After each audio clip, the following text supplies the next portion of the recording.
बदलाव दी लहर चल पई है। पंजाब नशियां दे खिलाफ जाग उठिया है। दहाकियां बाद कोई सरकार नशियां दे खिलाफ पूरी ताकत नाल लड़ रही है, पर कोई भी समाजिक लड़ाई सरकार इकल्ली नहीं जित सकती। जेकर पंजाब तो नशियां नूं जड़ तो मिटाउणा है तां हर पंजाबी नूं अगे आके सरकार नाल खड़ना पवेगा। युद्ध नशियां विरुद्ध मुहिम तहत हुण नशा मुक्ति यात्रा तुहाडे पिंड तुहाडे शहर पहुंच रही है। यात्रा विच शामिल होके अपना फर्ज निभाओ अते पंजाब नूं नशा मुक्त बनाओ।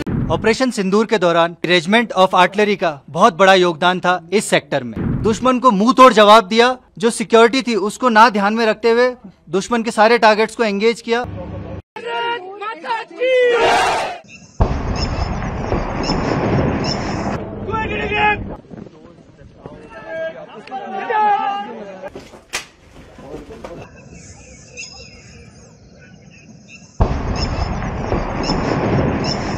भारतीय सेना ने हाल ही में एलओसी पर एक सावधानी पूर्वक योजनाबद्ध सैन्य अभियान ऑपरेशन सिंदूर को अंजाम दिया।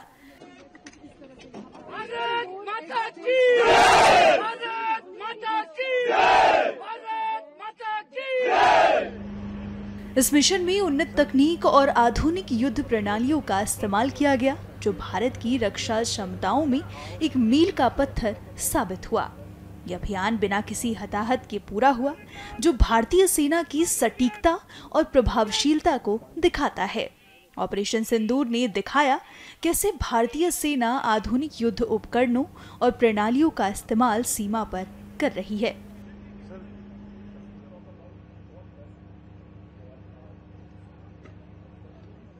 वायु रक्षा प्रणाली ने हवाई सुरक्षा प्रदान करते हुए सटीकता के साथ खतरों को बेअसर किया।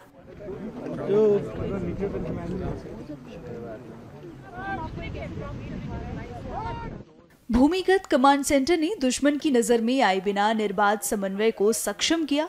शक्तिशाली और उन्नत आधुनिक आर्टिलरी गन ने मजबूत मारक क्षमता प्रदान की। उन्नत तकनीक से लैस एंटी ड्रोन सिस्टम और ड्रोन शूट गन ने भारतीय सेना को ड्रोन्स रोकने और बेअसर करने में सक्षम बनाया। ऑपरेशन सिंदूर के दौरान मैं आपको बताना चाहूंगा कि रेजिमेंट ऑफ आर्टिलरी का बहुत बड़ा योगदान था इस सेक्टर में। ऑपरेशन के दौरान जो हमारी आर्टिलरी की गन्स थी उनको इस तरीके से एम्प्लॉय किया गया था ताकि वो दुश्मन के battalion headquarters, gun areas, logistic installations को फायर उसको शामिल कर सके, अपने उस पर टारगेट कर सके और उनको बर्बाद कर सके।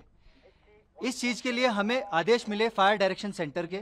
आदेश मिलते ही हमारे गनर्स का जोश इतना ज़्यादा हाई था और इतना ज़्यादा कोऑर्डिनेटेड था कि इन्होंने सब लोगों ने मिलकर उन सारे दुश्मन के ऊपर फायर किया और उनको बर्बाद किया। इन्होंने थोड़ी भी फिक्र नहीं की कि इतनी हैवी एनिमी शेलिंग जब हो रही थी तो उसमें भी उनका जो प्रोफेशनलिज्म होता है और जो उनका टेक्निकल प्रोफिशिएंसी होता है वो इतना ज़्यादा हाई था कि इन्होंने दुश्मन को मुंह तोड़ जवाब दिया और अपनी जो सिक्योरिटी थी उसको ना ध्यान में रखते हुए दुश्मन के सारे टारगेट्स को एंगेज किया और उनका जोश देखने बनता था।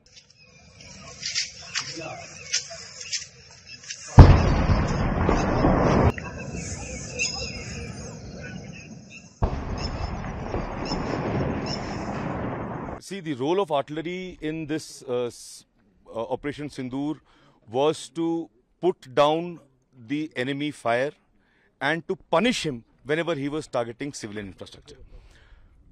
Towards this, initially we responded very proportionately when he was targeting our military bases, but thereafter when he started targeting civilians, we decided to respond punitively. And this punitive engagement was precise, timely, and within a very short time frame, his entire ecosystem of the firepower was neutralized. I can confirm to you that there have been multiple damages caused by the artillery, and we have suffered no damages.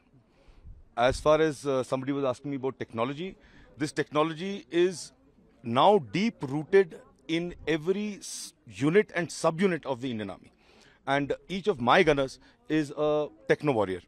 So whether it is surveillance or target acquisition or communication or target engagements, everything is networked, everything is automated. And therefore, what we call in the artillery the kill chain, our kill chain is much shorter than his. So before he can finish an engagement, we are already firing onto him. and that is how we've maintained our dominance in this sector.